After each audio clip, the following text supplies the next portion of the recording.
I am Jeff Ado. This is Lunacy, where we discern the sacred from the insane and admit that whether we like it or not, we are all profoundly affected by the cycles of the moon.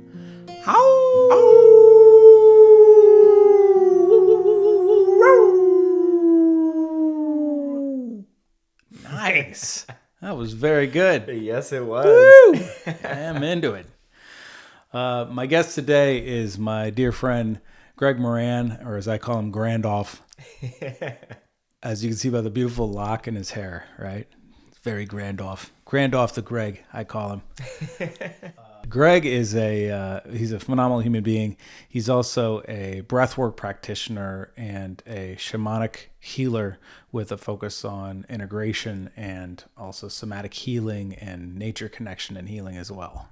Did I get that pretty good? You did. You got it perfectly, Jeff. Okay, great. Yeah, thank you. Yeah, awesome. And today I really wanted to bring you on the program because for a lot of reasons. You know, you've been a partner of mine through these last diets that we've done with tobacco, working with Jordan Mockingbird, but also you have a really profound story of your own healing to tell regarding your ulcerative colitis and how you healed that. You cannot heal that, quote unquote. It is not a healable thing, but you did.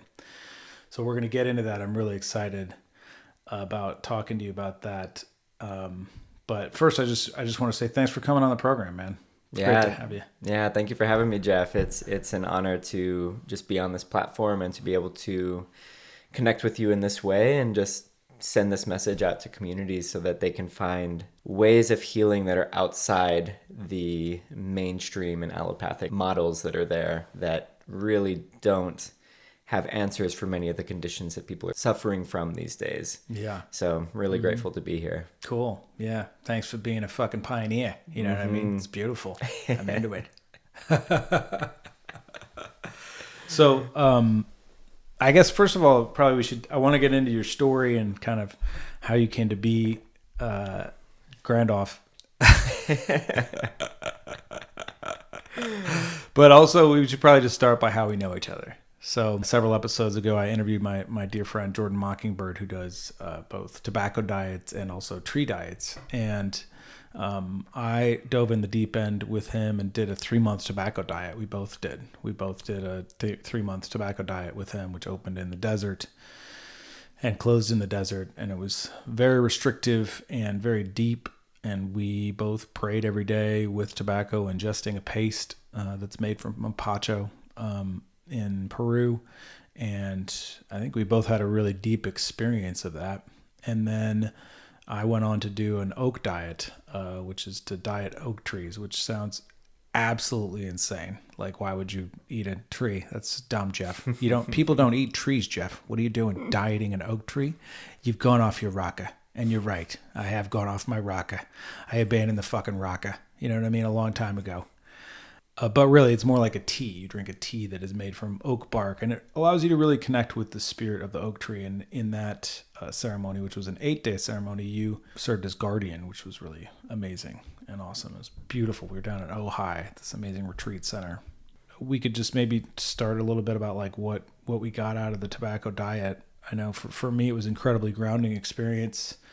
It was a real push in terms of my own discipline, and really like called up a lot of my warrior spirit in a good way, surfaced a lot of rage that I have had inside of me in a way that really forced me to deal with it in a grounded capacity and grow through that and figure out how to contain that. It really gave me a lot of depth in that. And then the oak diet really just healed a lot of father wounds that I've had and a lot of like ancestral things that I feel like I've had going on. I know that also sounds a little crazy, but the father wound thing everyone can relate to. And the ancestral thing is that just goes back grandfather and then his dad and etc. You know, it's really not that much of a stretch, I think. But a lot of that healed for me with this beautiful energy of this incredibly giving organism called the oak tree, which is all interconnected throughout the planet.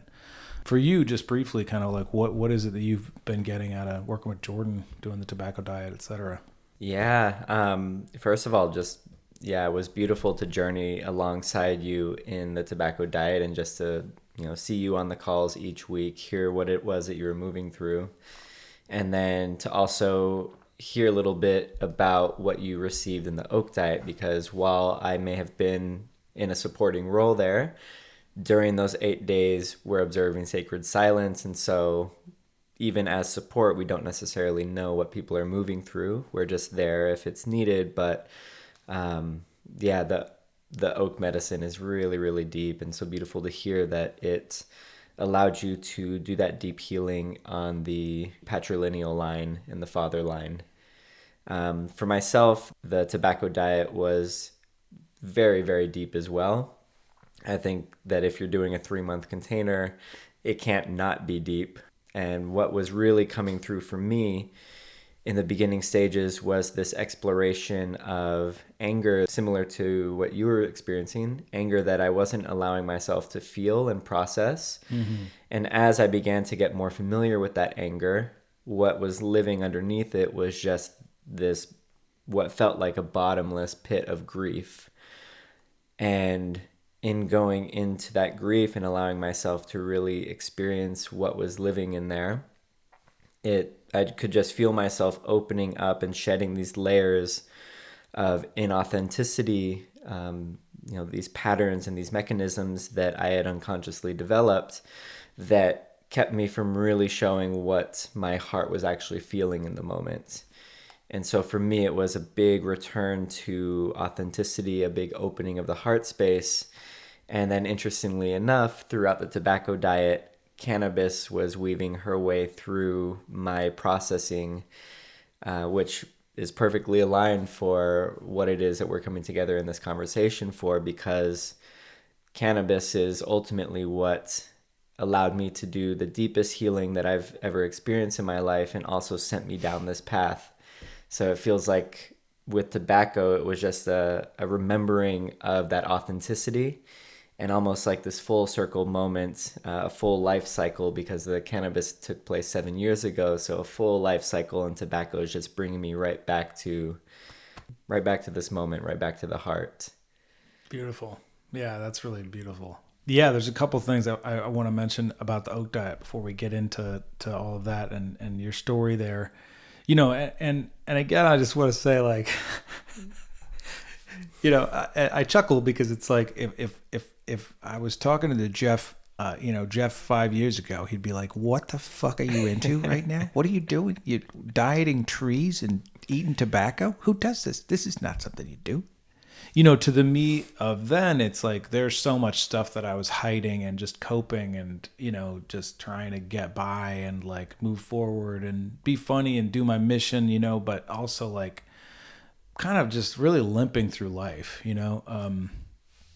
and I've been on the transformational path, for decades, if not my whole life. I've really always been a seeker. What is this all about? Why am I here? What is God? How does that relate to me? What's the nature of them? Are we just supposed to play video games or whatever and go to the job every day? And like, I don't know, I don't know what's the deal. There's always something underneath it. And, I once I really started to fully embrace this like healing path, which really began in a lot of ways for me with ayahuasca, with grandmother medicine, it just really opened up all of these different wounds that I had been not dealing with, not allowing to heal, not even thinking that I could heal. And now I can't say I'm fully healed. I don't really know that I ever will be, fully healed, but I have enough purchase in my being in that healing to claim who I am now. And I feel much more free and liberated from those wounds,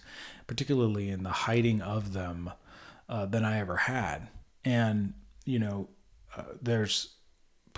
thank God, science has finally come around to say, oh yeah, plants do actually have consciousness. There is consciousness among trees. There is communication through the mycelial network. I don't know if I'm pronouncing that right. Mycelium, the fungus underneath the ground, that network. Mm-hmm. That interchange. There is communication that's happening, and there is this consciousness. And for me, with the oak medicine, which is why I wanted to complete this chapter, like I've been doing a bunch of men's work type things, and within that realm, there's a lot of pulling up of shame in different containers, different men's groups, frankly.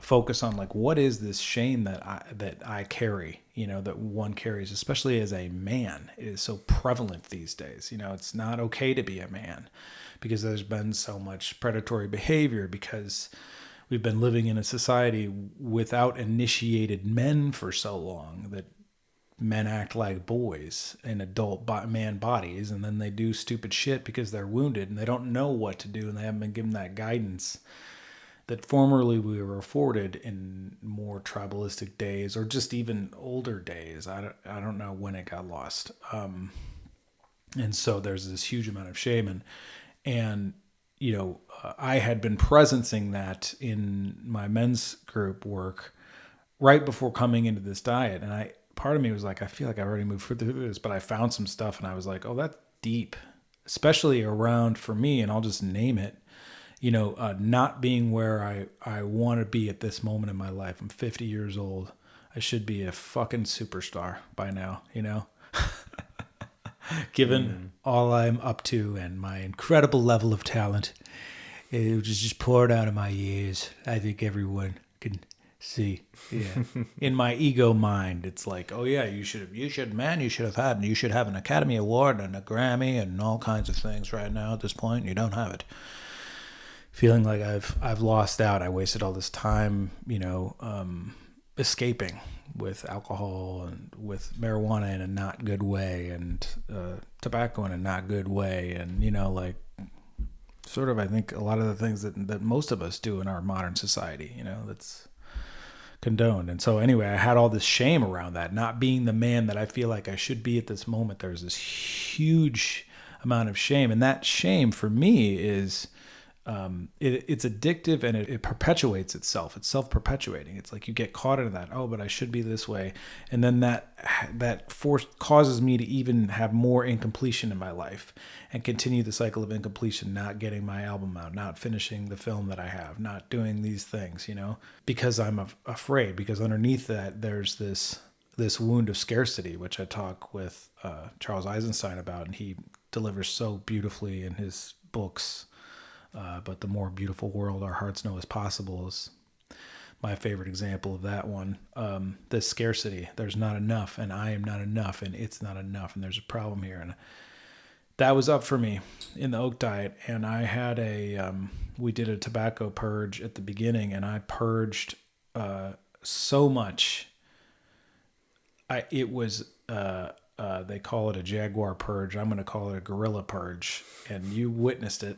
I just couldn't stop heaving, and there was so much. It just felt like my insides were wrenching out. And when I was done, Jordan asked me, like, what's there? And I was like, shame. I just released all of this shame that's been with me for so long. And it came out in a somatic way, which is a funny word. It popped up, I don't know. It's been around for a long time, all right? Probably the history of the English language, but it's popped up more in culture, these days. So you got somatic healing, bro, and it's one of those things like container, A container is something you put milk in, okay? It's not a thing you put people in, okay? But now I get it, having been in some containers, It is actually a good term, and somatic is a good term. That's like deep physical healing, getting it out of my body. And working with plants, working with tobacco, and working with the oak, I could see it, and I could understand that it was there, and I could be, I guess, compassionate for it and for myself that it was there. But I wasn't able to actually excavate it out of my system without using these medicines as plants, these plants as medicines. Yeah, that's the way I want to say it. And for me, I just, even right now, it's, whatever, we're a week later, I guess, from that experience. When this podcast airs, it'll be several weeks later, but I just feel so much more freedom in my body and in my being. It's just like I'm able to hold my head up and stand up tall, and not without effort. I don't have to like suck in my gut, so to speak, suck in my shame gut, man. You know what I mean? It's out. I got it out. Yeah. I got it out. It's gone. Hallelujah. Hallelujah. it was beautiful to witness that process. First of all, it was so deep what it was that you were accessing. And yeah, I loved you just bringing that word somatic and just acknowledging that, like, I didn't even know that word a couple of years ago, and now it seems to be all over the place. Mm-hmm. And I think that it's in big part a reflection of the way that society is moving as a whole, because we've been so mental, so logical for so long, and discarding the body, mm-hmm. thinking that we can rationalize and analyze our way out of everything. And yet, with the reemergence of these sacred plant medicines and these containers where people are able to go in and do this deep healing work, what we're finding is that you may have a mental cognition and understanding of the patterns and the wounds and things like that, but until it's released from the body in a somatic way, then it's going to be living there until that is processed. Mm-hmm. Yeah, so it's beautiful to see somebody, and you in particular in this case, go through that process, because I know from my own experience that on the other side of that is so much more expansiveness and freedom and openness to life. So I'm very excited to see where that continues to lead you on your path, with this new level of depth and understanding within yourself, and that release of shame. And shame has been a huge part of my journey as well, for that exact same reason, like thinking I should be further along than I am. Mm-hmm. And it's interesting because in this oak diet that we just went through, I was in a supporting role, but the oak medicine was very much teaching me as well, obviously in like a much less intense way than the people who were actually in the diet. But that was a big process for me as well through the oak diet, was feeling like I should be further along than I am now, and noticing that shame and self-pity is arising, and like finding myself getting really sad, and then recognizing that that's been a pattern of that self-pity, which then prevents me from actually taking action on the things that I would like to. And once I recognized that, it was like, okay, I could give into that, and I know where that route goes. Or I could let this be the fire that like inspires me forward along this path. And it reminds me of that quote: the best time to plant a tree was 20 years ago. Next best time is right now. Yeah. That's a great quote. Yeah. Wow, good one. Yeah. It's so interesting. And I talk on this program a lot about forgiveness and love and self-love, and having a love operating system, which is really just asking myself, how do I love more? How do I receive more love? How do I give more love? A huge component of that is forgiveness. I need to forgive myself, man. And people in the oak diet, there is, hey, let the oak talk to you, which is another one of those things where I'm like, the tree's not going to talk to me. All right. Guess what? My cats can't talk either. You know what I mean? Even though my wife might say differently. Sorry, honey. I love you.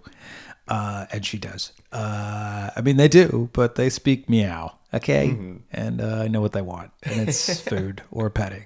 Okay. Or for me to eat the mouse they brought in, which I'm not going to do. But, people talk about the oak, listen to the spirit of the oak. Now, the spirit of the oak for sure has its own thing. But I didn't really hear the voice of the actual oak, except for one time. As part of this, there's an option to fast. And I've been wanting to fast anyway for a prolonged period of time. And this was like, okay, well, I can't think of a better environment.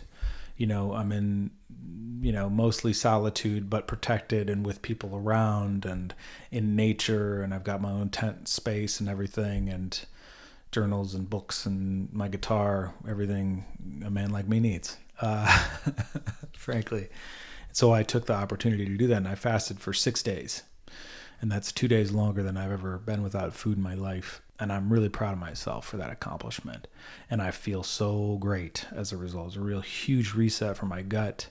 As you probably know, physiologically, all these stem cells that are your own stem cells start getting created after, 48 hours or something of fasting. Well, this is 6 days. So all kinds of things healed in my system, and I know they did because I can feel it. But after the fast was over, I was still hungry after breakfast, and I had some nuts in my car, unsalted nuts, and I ate the nuts, which you're not supposed to do that. And so I felt bad about it, and I was like, do you forgive me? And the oak tree said, yes. like the Ents. Now, I'm sure that I'm injecting the voices from Tolkien's films, all right, into this, where they're like, yes. And I was like, okay, good. And then I was like, and I forgive myself. And the oak tree said, finally. Yes. And it was such a beautiful thing. I was like, okay, Father Oak, you're right. I get it. Like, that's so much of it is me forgiving myself for not being where it is that I thought I should be at this point in my life years ago. Like, that's the key that allows me to have more freedom. Viktor Frankl talks about this in Man's Search for Meaning. He was in a concentration camp, and he forgave the Germans. Not because they deserve forgiveness. He forgave them as a gift to himself. So he didn't need to carry that weight anymore. Mm-hmm. And also, of course, he's a brilliant luminary. But the point that he makes is like when you forgive someone else, you're really giving that gift to yourself. And when you forgive yourself, wow, it just creates so much space. And now there's room for the future. And I can let go of all that stuff and feel redeemed, in my own eyes. Because, God will always redeem you anyway. Just ask and ye shall receive. Yeah. You're always forgiven, as I see it, in the eyes of the Great Spirit. So yeah, that was a big teaching for me, is to forgive myself. These things that we speak of that are trapped in the body, this shame that is trapped in the body, causes illness. And it does. And that's a lot of the reason I got on this path to healing, because my dad died from Parkinson's. Miss you, Papa. And I don't want to get Parkinson's. And I want, part of that is like making sure that I'm fully healed in my body. And I know that if I'm carrying stuff in there, then it's going to show up in some nasty way. And I know, having spoken with you about this previously, that like that's a big part of your journey. So why don't we get into a little bit of your history? Like, what was your life like before you started going on this path, and how did you develop your illness and like that? So I guess I'll start kind of from the beginning, so to speak, with my first experience with psychedelics, which was in university. I was up in the Pacific Northwest at the time, first time having mushrooms, and I just remember it was raining, it was cloudy, and I just stood outside and just watched the rain fall for like 5 hours. And throughout that whole time, just thought, this is what the mystics of the Bible, this is what the saints are talking about when they're talking about meeting God, is just the fact that this is all here. And that really opened my eyes to this idea that there is something much deeper than the reality that we've all been immersed within. The go to work, go to school, eat, sleep, wake up the next day, do the same thing again. There's something much, much deeper here and much more novel that at the time it seemed like people had forgotten. Mm-hmm. And with that experience, I began to just get my hands on any religious text I could find, any sacred scripture or teaching from around the world, and just begin to immerse myself in that, wanting to deepen my own relationship with spirituality. And at the same time, I wanted to understand why it was that we had forgotten as a species that this holy and heavenly realm exists right here in this physical reality. And so this other road sent me down the conspiracy path, and I just started diving into every conspiracy I could find. And so it was interesting during those years, because on the one hand, I'm studying all these sacred texts. On the other hand, it's like every conspiracy rabbit hole I can find, I'm going down, wanting to understand the truth of ultimately what's going on in this reality at this time. So if I might just interject really quick. So yeah. Basically you started to study all this spirituality in your search for truth. And then as part of that, you were like, oh, but there's all these actual conspiracies that are going on. And that's part of the truth and what's absconding the truth. And so I'm going to look into those. Is that kind of it? Right? Yeah. So I wanted to understand why it was that we as a human race had forgotten about this connection to the divine. Where we went wrong. Yeah, where our path veered off. Yeah. And for multiple years was just it became my obsession. It was everything that I did, from waking up in the morning to going to sleep, either reading conspiracy stuff or diving into spirituality. And during this time, it was all mental, all logical. I wasn't actually integrating or implementing any of it into my life. If you looked at my life, I ate junk food all the time, drank a lot of alcohol, smoked a lot of weed in very unconscious ways. There was a lot of numbing going on. Mm-hmm. And while I had all of these ambitions, I never really acted on any of it. What about porn? Were you watching porn? Yeah, a lot of porn. That was a big part of it too. There's a lot of addictive tendencies that were present. By the way, just sorry, I don't want to like drop that porn bomb and then not address it. Yeah. He was also watching pornography. Can you imagine? What a loser. I bring that piece in because we spoke about it previously, and it's such a problem. I mean, it was such a problem for me too. I spent so many years watching porn, and frankly, I don't know anybody who doesn't watch quite a lot of porn. I mean, I do know a lot of people who don't watch porn now. Yeah, nowadays. But they all of them went through the phase of watching a lot of it, and a lot of good friends and good people. There's nothing wrong with people who watch it. There's nothing wrong with you for watching porn. You are not bad for watching porn, and porn is bad for you. That's what I like to say, because that's the truth, I think. Yeah. Nothing wrong with watching pornography. It's just pornography is bad for you. You're not bad for watching porn. Porn is bad for you, Yeah. And so it's important to address it. And I know that's been a big part of my journey, and also fills the shame bucket up too. So absolutely. So go on. So we're drinking a lot. We're smoking some reefer. We're watching the porns. Yeah, okay. A lot of addictions present in my life at that time. A lot of ways to just numb and suppress this pain, this shame, this lack of self-worth, this lack of self-love. Ultimately lack of forgiveness for myself and situations in my life that I hadn't dealt with at the time.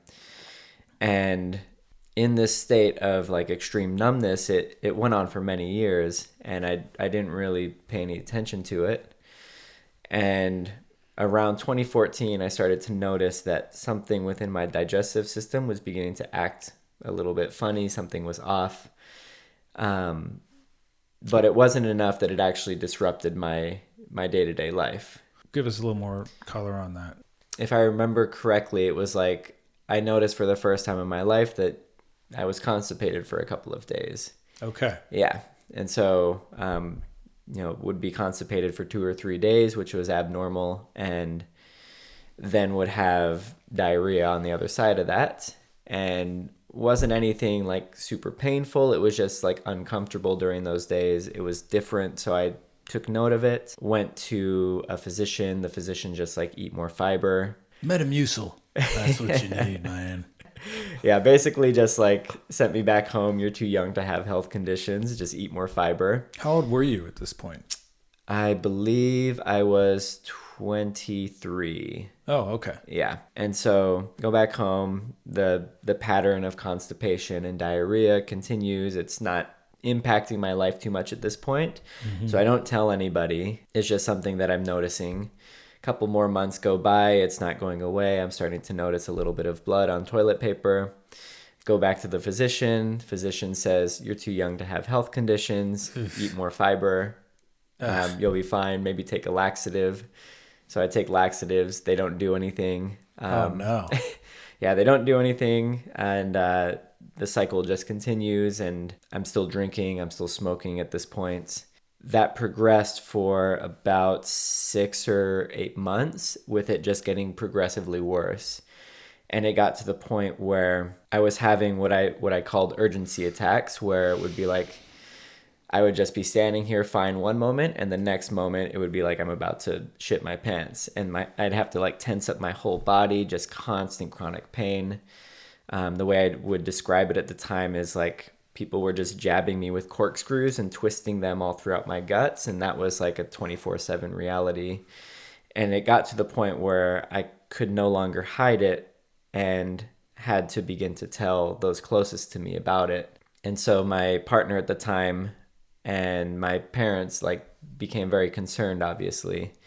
I went back to a physician and told her like, it's getting really bad. I'm, going to the bathroom 15 times a day, lots of blood, lots of pain. And they say, again, you're too young to have health conditions.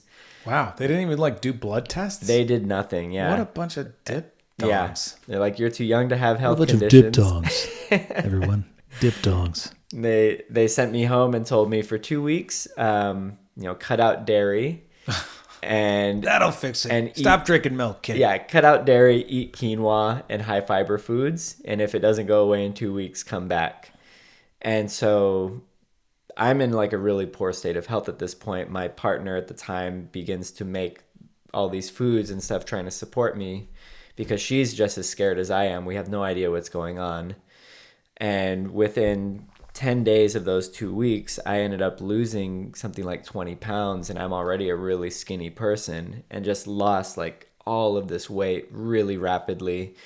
I went from probably 15 bowel movements and urgency attacks a day to upwards of 30 or more. Wow.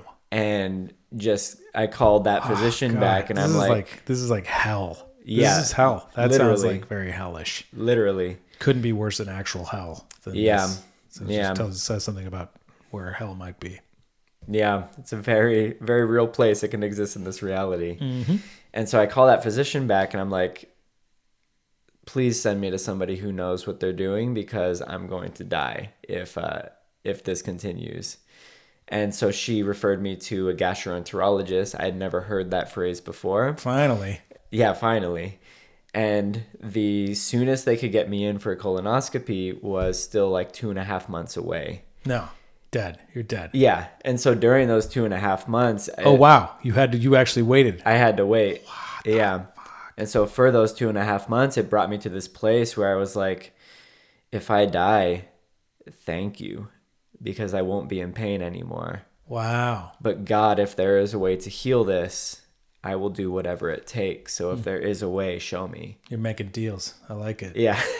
Yeah. It just brought me to this place where like I could no longer avoid the fact that I may very well die here. Mm-hmm. And I came to peace with that. And in coming to a place of peace with my own death, it opened the door for me to do whatever it took to return to life again.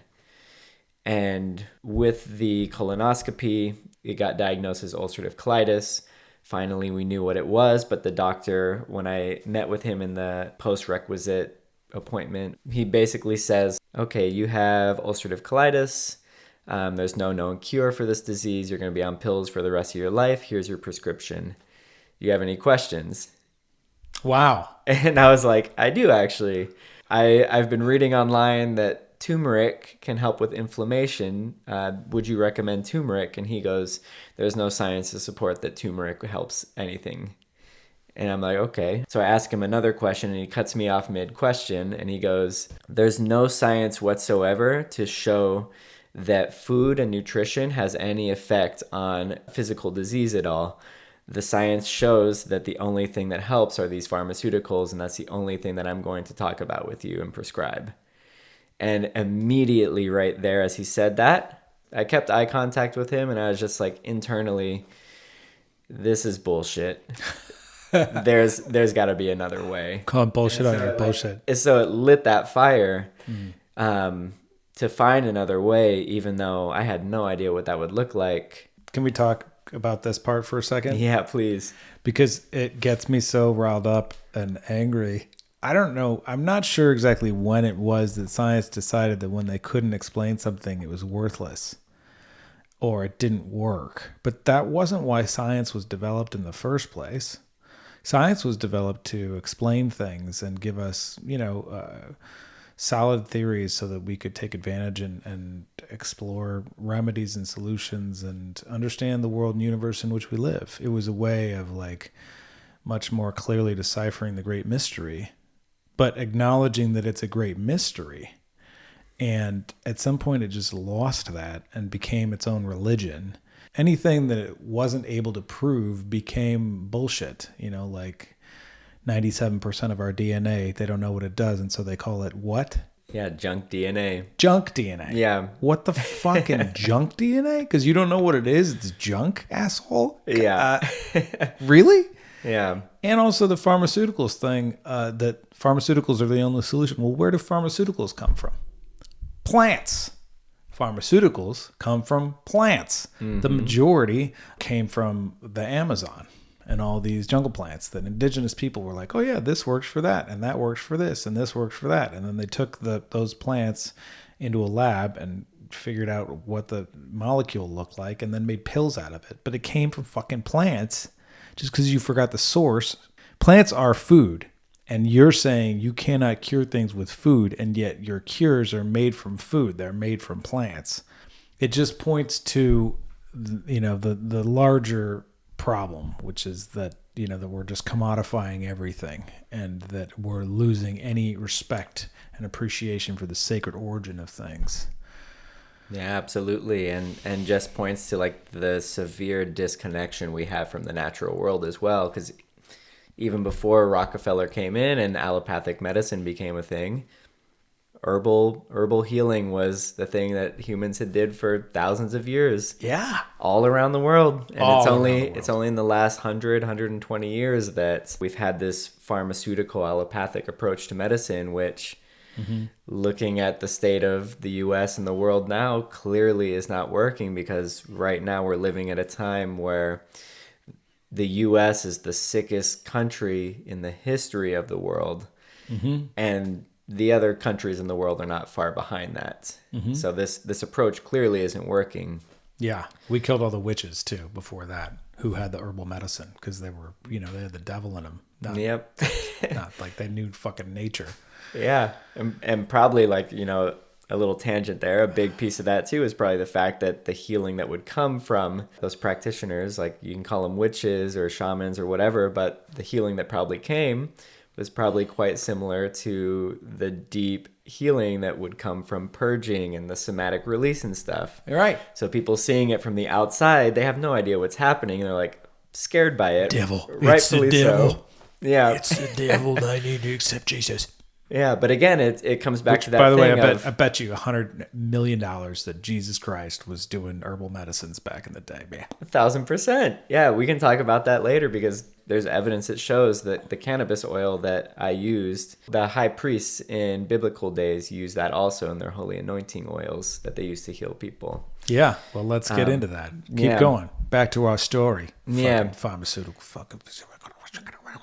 Yeah. Yeah, so basically, this doctor tells me that. I'm like, okay, this is bullshit. Like, not going to use him anymore for anything. Did you tell him? I Were you didn't- like, by the way, you're the worst doctor No, in the history I of didn't say doctors? anything to him because it wasn't worth it. Like, He wasn't as bad as the first doctor who was like, you're fine, eat some fiber. You're fine, eat some fiber. Doctor, it feels like someone's stabbing me everywhere all the time. oh, you're too No, young. you're fine. You're too Eat some young for fucking that. quinoa. It's going to work out. Even though food can't cure you. Yeah, and I mean, it turns out like quinoa, also as a side note, quinoa is like the worst thing that you can eat for somebody in that condition, because the grains are so small that it inflames the places where the ulcers are forming. So Wow. So you were just making it worse that whole time. yeah, so that's why during those 10 days it got like exponentially worse. Wow. So yeah, so we finally have a diagnosis now. We know what it is. No known cure, but my one prayer and my one intention and my one goal is to heal and to be off of the pharmaceuticals, to be fully healed from this. Yeah. And I'm in a super, super weak place still. I wouldn't have made it through these years if it wasn't for my partner at the time and my family, because they did so much to support me through that. My mom and her endless research, she went into full mama bear mode. Cool.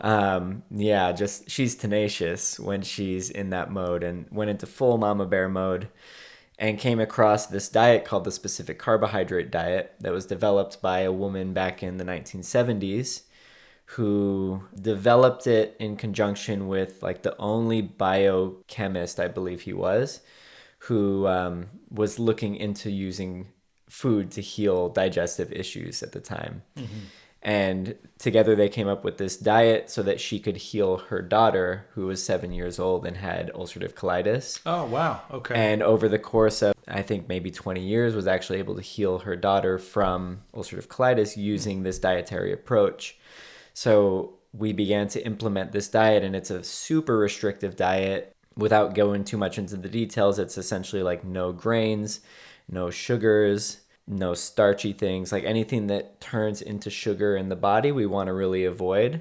Certain fruits are okay, but when they're lower on the glycemic index, and really just eating very basic, very plain. Everything you eat on this diet, you're essentially making yourself.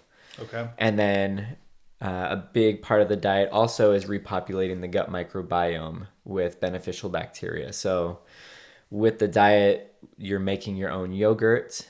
So I learned how to make my own yogurt during these years.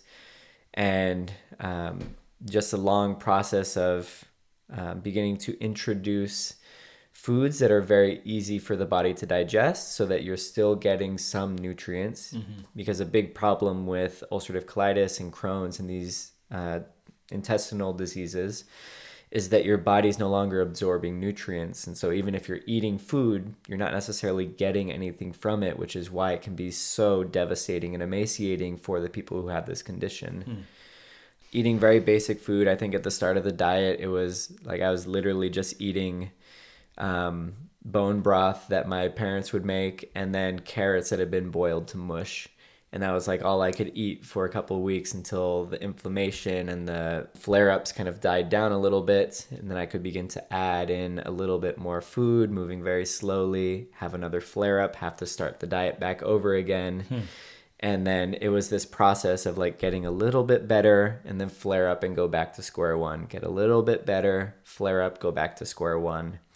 And that process basically started happening a good chunk of time, like a year and a half. And I was noticing that I was improving throughout that time.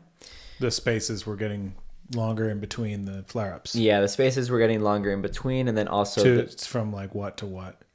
It's hard to say necessarily with the flare-ups. What I was using as the metric was the amount of urgency attacks I was having each day. Okay. And so at its worst, like at diagnosis, I was having 30 or more per day. Jeez. Maybe 6 months later, I was having 20 a day. Another 6 months after that, having maybe 15 a day. Okay. So it was slowly improving, but still a pretty low standard of living. Yeah. So in my mind, I was like, oh, he's going like a week without the attack. No, you're just going. No, it's like, more like it's still a daily thing. An hour. Yeah. And then like at most. Yeah. And then like a severe flare up, would be like a day where 30 happens again. Okay. Yeah. I see.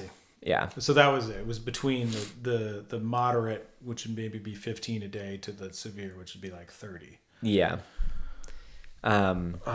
Gregory. Yeah. And during these years I was so young, and like I said before I got sick, I had all of these ambitions for what I wanted to do with my life, all of these things that I wanted to share and experience in the world. And during this time I had to essentially let all those go because I didn't know if this would ever heal.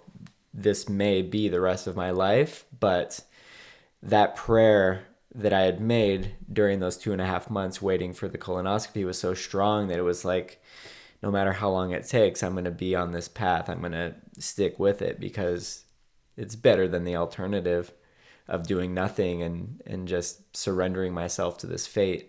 During this year, implementing the diet, I began to also explore yoga, began to dive into meditation a little bit, purely for the physical benefits that it provided. The studies that show that it lowers inflammation and stress and anxiety. And so I began to do it to help with that because with these chronic autoimmune conditions, it's the inflammation that's really what's causing all of the physical symptoms, regardless of how the autoimmune disorder is arising. So I began to implement yoga, meditation, began to see an acupuncturist, and just begin to essentially like reorient my life in a way that would support healing rather than how I was living before, where it was just all numbing and destruction. Slowly, that healing process was beginning to happen. at the beginning of January of 2017. I was listening to a podcast as I was driving down to visit my parents. And it was not this podcast, by the way. It wasn't this podcast. It didn't exist back then. It's just a kernel in my brain. Maybe one day I'll be a lunatic. And maybe one day this podcast will be for somebody else what that podcast was to me too. Okay, because let us hope. Yeah, because in this podcast was the first time I heard about Rick Simpson Oil or Cannabis oil. Uh-huh. And it was Rick Simpson being interviewed on this podcast, and he was talking about how he was living up in like the woods in Canada. He had cancer and was smoking cannabis to just help with the pain of his disease and wanting to find a more medicinal way to help with the pain. Mm-hmm. And so he was just experimenting with these different methods of extracting the oils from cannabis, and eventually stumbled upon what became known as Rick Simpson oil, or like very high grade full spectrum cannabis oil, where the full spectrum of cannabinoids and THC and the healing components of the plant are extracted into a very, very dense oil. And then he goes on to talk about how that healed his cancer. Once his cancer was healed, he started giving it to his friends in the cancer ward. Their cancers were healed. And he's just like, this is a miracle. And he made videos and just shared the videos online, showing people how to make their own cannabis oil. And so, then he got murdered. He didn't get murdered, but he did get kicked out of Canada. And I think he's living somewhere in East Asia right now because he's not allowed. He's not allowed back in like the majority of the countries. Come on, Canada. Come on, Canada. You kicked him out. What are you doing? Yeah, so he's still barred. My wife and I are Canada. pissed, okay? And she's a citizen there. I was gonna get my citizenship, but now I'm not. All right. Yeah, this is the last straw. That's it. Yeah, but I listened to this podcast, and 95% of the podcast he's talking about how it heals cancer. And he just drops one little sentence about he heard of this woman who healed Crohn's disease using the cannabis oil. And Crohn's and ulcerative colitis are related. They're very similar, yeah. Okay. It's like Crohn's is a little bit higher up in the intestinal tract. Ulcerative colitis is a little bit lower in the intestinal tract. And so I hear that and immediately like get full body chills. And I'm like, I think I'm going to try this. Yeah. Yeah. And chills, I mean, that's when I'm like, God is talking to me right now. Yeah, there's something like here that... All the angels, whatever angels or energies around are like, yo, listen up, man. There's something here I need to pay attention to. There's something I need. If you get chills, that's a good time to really pay attention. There's truth in the room. Yeah. So I hear this. I'm already using cannabis at this point. It shifted from, numbing myself before getting sick to now I'm smoking cannabis pretty regularly to just help with the physical pain of the disease. Mm. And I hear... And less of an escape. Yeah, less of an escape. And I'm starting to understand the way that it's used medicinally and for its therapeutic properties. Okay, so let's just... I want to pinpoint. I want to pinpoint.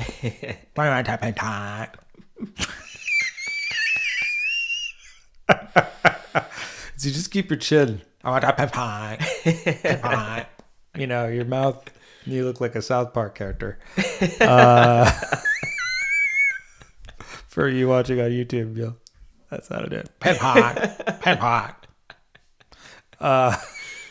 But I want to pinpoint. Mm-hmm. I would like to highlight the element that you're talking about right now, where you're talking about your relationship to marijuana, this master plant, we can call it, shifted from being of escape to of being of healing, right? So in your mind and the way that you're consuming it, you're already looking at it as a healer, right? Yeah, I'm beginning to shift my perspective on it and my relationship to it, and going to it now to help with the physical pain of the disease. I'm still just smoking it, so it's not a really beneficial therapeutic way to use it, but I'm noticing that it helps with the physical pain. Okay.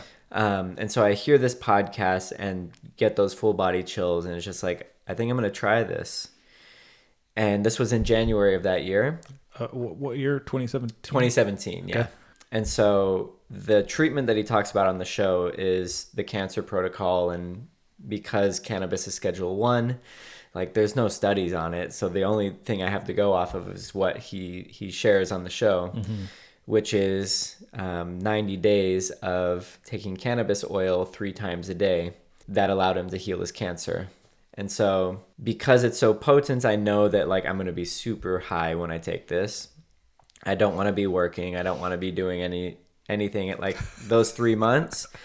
I'm just basically figuring I'm not going to be able to do anything for those 3 months other than this treatment. And Did you load up like a different selection of different films you want to watch? Did you get a playlist? You had like a bunch of DVDs ready to go you want to watch? No, I had a lot of books though. A lot of books I was reading. Oh, you were reading books. Yeah. Hi. Perfect. But Okay. but yeah, so because of the state I was in and the power of the prayer that I was holding towards healing, it was like I was willing to do whatever it took. So if that meant You made the deal with God. Yeah. And so if that meant like, leaving work and for 3 months, like just fully giving myself over to this, I was ready to do that because, I wanted to heal that badly. Mm-hmm.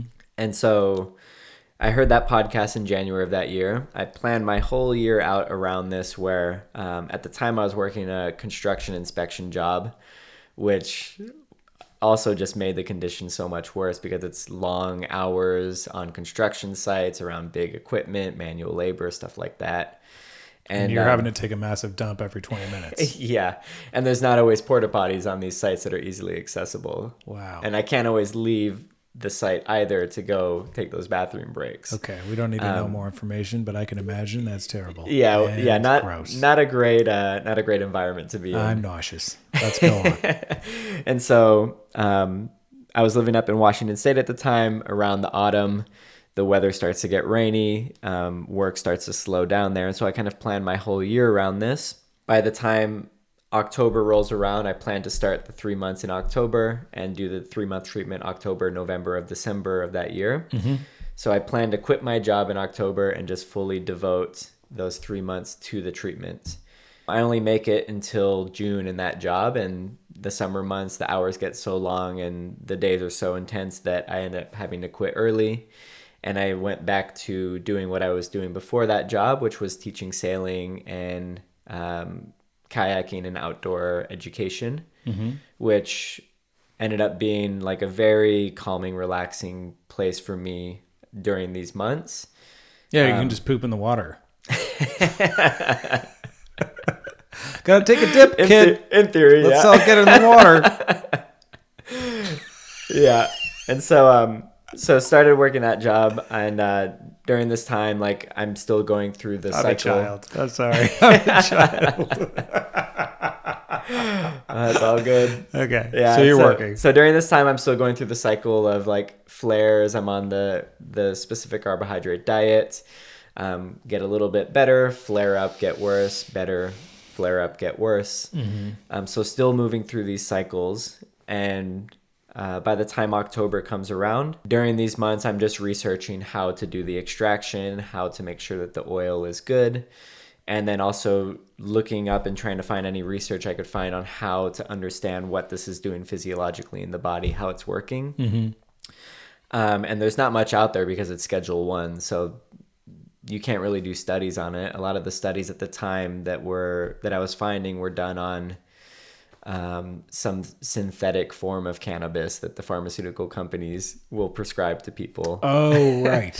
Yeah. So because they can get funding for the bullshit that they're making. Yeah. That is devoid of all of the cannabinoids. Cannabinoids. Yeah. Cannabinoids. Yeah. Cannabinoids. Yeah, either way. I don't know how to say it. And then there's some other shit too. There's terpenes, flavonoids, okay, hundreds of cannabinoids, and then THC. And all that stuff is probably not, for sure, not in the pharmaceutical form. Anyway, no, okay. I mean, pharmaceuticals, the nature of pharmaceuticals is it's like one component. We're just going to take the essential thing and fuck all the rest. Yeah. Yeah. Like the essential thing, whatever that means. Yeah. The whole point of this cannabis oil is that it's full spectrum, meaning that pretty much the only thing you're removing is the actual plant material. You're taking all of the cannabinoids, the full spectrum of terpenes, flavonoids, the THC, all of it's being condensed into the oil. Mm-hmm. And I love the theory behind this because it applies to everything, that you can't isolate any one thing from nature. Like, that's not how nature operates. Nature is full spectrum. And if you manipulate one thing, that's going to have ripple effects out into the cosmos.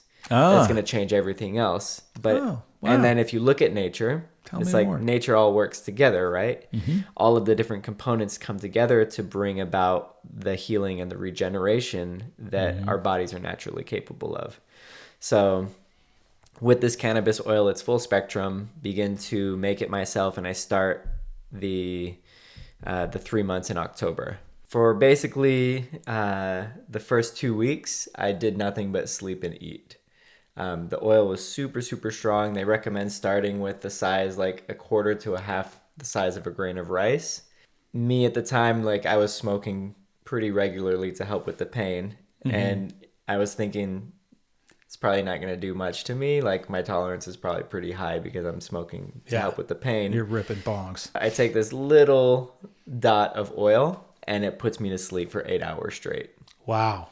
Which is like unheard of with ulcerative colitis, because you're having to get up and go to the bathroom all the time. So your sleep is like pretty fucked. Terrible. Yeah, it's pretty fucked. I take the next thing of oil 8 hours later, and I end up eating like a pretty good sized meal, which again is something that doesn't really happen because with these conditions, food equals pain. And right. So there becomes like this unconscious relating of like, I don't want to eat too much. I don't want to eat because it's going to lead to me having severe pain come up. And I found myself just eating and having an appetite again. And so I really took note of those two things and was like, holy shit, this oil is really strong, first of all. And then also, when somebody's in a severe chronic disease state, what are the two things that their body most likely needs the most? It's sleep and nutrition. Mm-hmm. And so I noticed that and just continued with the treatment. And in the beginning phases of the treatment, you start with that little tiny amount. You take it 3 times a day, every 8 hours. And then every 4 to 5 days, you double the amount that you're taking. Wow. And you continue with that process until you're taking a total of 1 gram a day, which is like a lot of oil. Yeah, I bet. How much weed gets you 1 gram of Simpson oil? Yeah.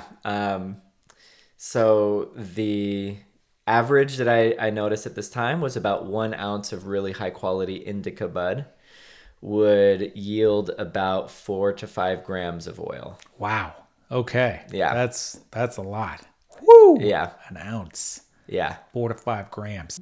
Yeah. So it's like really, really, really condensed, really potent. And so during these first couple of weeks, I'm just sleeping and eating a lot, which is perfect, exactly what my body needs at that time.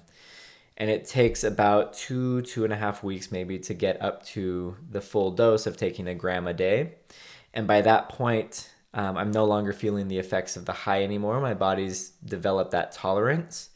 And so what I'm beginning to notice is that my body is beginning to feel stronger. There's much less pain present in my body. I have an appetite. I'm able to sleep. And mentally, what I'm noticing is that all of this brain fog, which had just kind of become background for, a decade or more before I even got sick, this brain fog just cleared. And I realized how much brain fog had been present for so many years. And also what it's like to actually have a clear mind that can actually think straight. Mm-hmm. And yeah, so, what's that like? It's nice. It's really nice. And so I just started to... So you're saying there's a chance? There's definitely a chance. I'm just kidding. I actually feel pretty clear in this moment.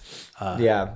Okay. But it really highlighted to me, how so many people, myself included, will let themselves get into these really poor states without even realizing, and it just becomes like your baseline state. And it's not until you experience something outside of that you realize that, oh my God, I was living in this for so long and didn't even realize. Yeah, are you familiar with the hygiene effect? No. It's a business principle. Nobody notices that the office is clean every day and the janitors come to clean every day until the janitors don't show up for a couple weeks. And then they're like, what the fuck is this? Where is fucking everything? But it also works in the reverse where it's like you don't realize how much you stunk until you took a shower. And then you're like, oh my God, roses. I can smell again. Yeah. Like you get so sucked into this world because it's so gradual. It's like boiling a frog, like. Yeah, exactly.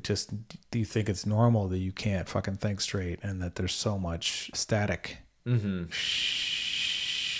the background, Yeah. So, okay, great. So you're like, wait a minute, why do I have these like laser powers of focus? What's up? Yeah, I'm starting to notice these like really drastic changes happening. And Superpowers from marijuana, everyone. Today on Lunacy. Yeah, and this is still only like maybe 2.5, 3 weeks into this treatment, and I'm starting to notice these really profound effects already. But you're up to 1 gram a day at this point. I'm taking 1 gram a day at this point. And how many drops? What does that look like? Is that dry? You're just doing tequila shots of this shit? How many? I don't know how many drops are in 1 gram. I don't know how many drops are in 1 gram either. Like the oil itself is really thick. I kept mine in like oral syringes that you would give kids cough medicine in or something like that. Okay, for easy dispensing. Yeah, for easy dispensing. And so I would just like put out about 1/3 of 1 gram every 8 hours. Okay. And usually I would just put it on like a piece of food and eat it with food. Okay. So that's like a syringe full is like 1 gram. Like one of those kind of thicker syringes. Yeah, like I use 10 milliliter syringes. Okay. Yeah, so like, thick, somewhat thick. And what I estimated was about 1 milliliter was about 1 gram. So I would take 1/3 of a milliliter or so every 8 hours. Got it. At that full dose. And yeah, I just started to notice like these really profound effects happening almost right off the bat. Mm-hmm. And are you seeing visions and stuff too out of being so high? No. Okay. Yeah, at this point it's like it's purely somatic. The cannabis is just working on the physical levels. No paranoia, no weird side effects. No. Like interestingly enough, I in the years before getting sick, and I would have a lot of cannabis, eat edibles, smoke bongs and stuff like that. With smoking, you can get very cloudy headed. You can get paranoid. Eating edibles, you get really couch locked. Your body gets really heavy and hard to move. And this oil is so potent, but so clear that my mind was the clearest it had been in years. And my body felt light and energized despite still having this disease. So it's remarkably different than other forms of cannabis that are kind of what people are able to experience because of the dispensaries and stuff that are around. Going through the cannabis oil, about 6 weeks in, my physical symptoms are pretty much entirely gone. Wow. I'm having formed stool at regular intervals. Oh, you're taking nice ones. Yeah. All right. Yeah. At regular intervals. And I'm just like... That must be you just went like, fucking, yeah! Yeah. Woo! Like dancing a jig outside the bathroom. I'm just like, holy shit. Like this stuff is... Like this is an absolute miracle. Yeah. I was just like stunned. And I was just like...